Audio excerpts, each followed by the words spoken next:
Welcome to Weaving Happiness Through Grief, where we navigate the delicate balance between love, loss, and the resilient heart. I'm Stephanie, an author and storyteller who found joy and healing after the unimaginable heartbreak of losing a once-in-a-lifetime love. This podcast dives into the raw truth of grief, the beauty of cherished memories, and the hope of new beginnings. Through my journey, rediscovering happiness and opening my heart again, I've learned that grief and joy can coexist, and love can find us when we least expect it. Join me as we honor the past, embrace the present, and step boldly into the future with courage and vulnerability. Let's celebrate the resilience of the human spirit and the beauty of living fully, even after a loss.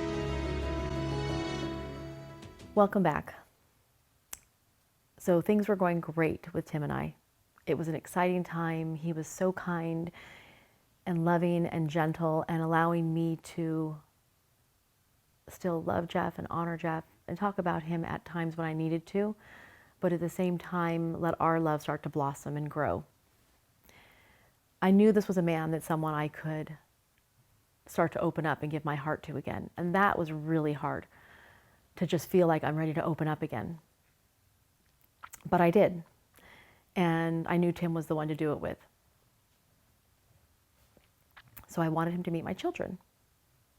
Maddie and Jake knew I was dating, and I shared with them what was going on, but they hadn't met him. And so it was a little bit unnerving for me, but they were older. Now they're both into their 20s at the time. And so it was a wonderful encounter, meeting, dinners. I don't remember exactly how or when it happened, to be honest with you. But at one point, I think we went river rafting somewhere, and we had dinners out, and we played some games, and we hung out, and we just started to see how it worked, because these two people are my world.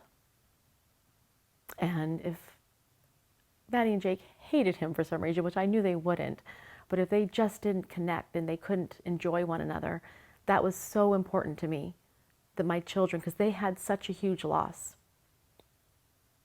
And I wanted to make sure that they didn't pick the guy, if you will, but at least that's someone that they could wrap their arms around, and they could embrace him, and he could embrace them as well, and that he was comfortable. And Tim didn't have children of his own. So I knew this would be new for him as well. So the kids met him. They had a great relationship. Things were blossoming and blooming, and it was really wonderful. I had just bought my home. I was living in my home, and Tim and I were dating, and he had his own place.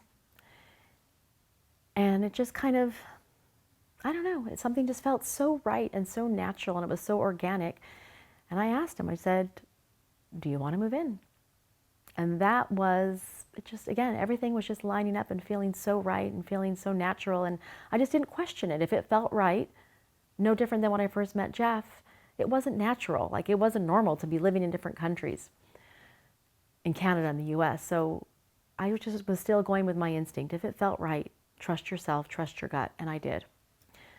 So Tim put his place up for rent, and he moved in. And then creating new memories and traveling together, and all these things were happening. Tim had been working for BMW for over 20 years on the corporate side. And he would host a lot of these trips around the world. One of them, the first one, we were dating just, I think, a few months or something. And not even that, he had asked me, he goes, hey, do you want to go to Morocco with me? And I was like, Morocco? Like, I love to travel. I love that. And I love new experiences and new adventures. But I thought, I barely even know you. I think we had one dinner. I'm like, I'm going to go to the other side of the world with you. But I let that sit and simmer for a while. And then eventually I thought, you know what? Go for it. So we go to Morocco. I thought, I'm going to travel the world. I bought a home. I'm going to go travel the world with Tim, and let's see how this works out and how we travel together. Well, before Morocco, I thought, we're already going to be there. And Portugal was on my list of places to go that I really wanted to see, that I hadn't been to yet. And I thought, let's go to Portugal. You learn a lot about someone when you're dating. So one of the things I learned about Tim is that we do operate a little differently. And he's different than Jeff. And that's to be expected. No two humans are identical. And I wasn't looking for another Jeff. I was just looking for another love. And I already knew that Tim was this person. But one of the things I learned is that when this incident happened in Portugal, I thought, I know how I'm going to handle it. And I learned very quickly Tim was just a little bit different than me. We're driving the car, the rental car. He pulled over. We were trying to figure out where we wanted to go for dinner. And once he realized where we were going to go, he put it in the maps and we were getting ready to get started. And it was a funny little street.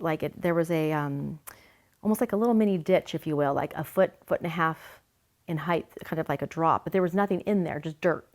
And then there's one behind. So we pulled in between these two square-like cutout kind of ditches in the street, in between every parking spot, essentially. But since we were sitting for a while talking to figure out where we wanted to go eat, he forgot that this was there.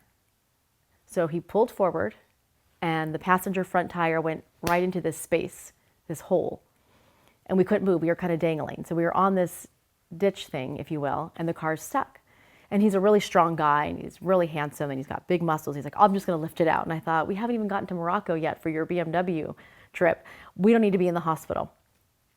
So I said, no, let's just figure something out. So I'm like, I'm just going to call the fire department or whatever version of 911 was there, see what help we can get to get us out. As I'm calling them, he's trying to direct traffic. And he was getting worried because he was like, oh, I'm holding up traffic. I feel so bad. And I'm kind of laughing like it's funny. No one's hurt. The car's not damaged. We're going to be fine. And up pulls a huge bus, like a tour bus, massive. And it's a tiny little narrow street. And some of the cars that were smaller could get by us. But this huge tour bus has come, and I'm waving my arms like, don't come down the street. You can't get through. There's no way you'll get through, and then you can't back up, and you're stuck. And now we're all waiting for a tow truck or fire or someone to come help us get out of this ditch. And the guy was like, nope, coming through. And he's honking his horn. And I go up to the front of the bus and he opens the door. And I said, hey, like, we can't move. Like, we're stuck. And he's like, oh my gosh, I'm sorry. I didn't know. He's, well, you need to move. And I said, well, I can't. Like, we're stuck. And poor Tim's feeling so bad. He's holding all this traffic up. And I'm just like laughing it off like, this is just what's happening. I look at the guy in the tour bus and I said, hey, we've got two choices. Either one, we're all just going to wait together because you can't back up now. Or two, I said, I don't know who's on your bus. I said, but if you have some really strong people, have them come on out and let's lift up the car and get it out. It was a tiny little European car that we were in. So he gets on his speaker, he tells everyone on the bus what's happening, and it was a whole bus, a tour bus from Norway, like somewhere from Norway. So all these big Norwegian guys come out of the bus and they're strong and they're handsome, and they all come out and they look and they're like, oh my gosh, we can't believe what happened. And sure enough, as soon as they come out, they come around, we lift the car up, we pull it out of the ditch, and off we drove. And we laughed about it. And these were some of the experiences that we had and we learned about one another when we were dating. You know, shit happens. Life happens. Sad, funny little things happen, and terrible, sad things happen. And we have to learn how we're going to just get through them and kind of laugh our way through them.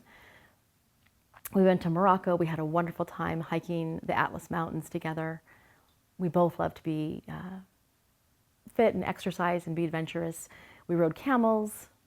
We did incredible things together. We did another trip with his company to Turks and Caicos, and we both loved the water, and we snorkeled together, and we did that in Hawaii as well. And then he had a trip to New Zealand, and that was phenomenal. We were touring the Fiordlands on helicopters, doing all these incredible things. And then we did a side trip after that to go to Fiji on our own after the work trip was over. And we just learned about one another. He got sick on a trip, how we traveled together, all these different things we did over the last couple of years. And they were wonderful.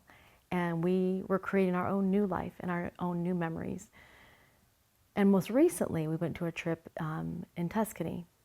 And we added on Rome, which my niece, who lived in Chicago, happened to be there visiting with her family. She was visiting Rome at the same time. So we all spent dinner together in Rome, and Tim and I made pizzas in Tuscany, and we rode Vespas in Tuscany and through the countryside, and it was just fantastic. And there was arguments throughout. It wasn't always, you know, unicorns and roses and rainbows. Learning about one another.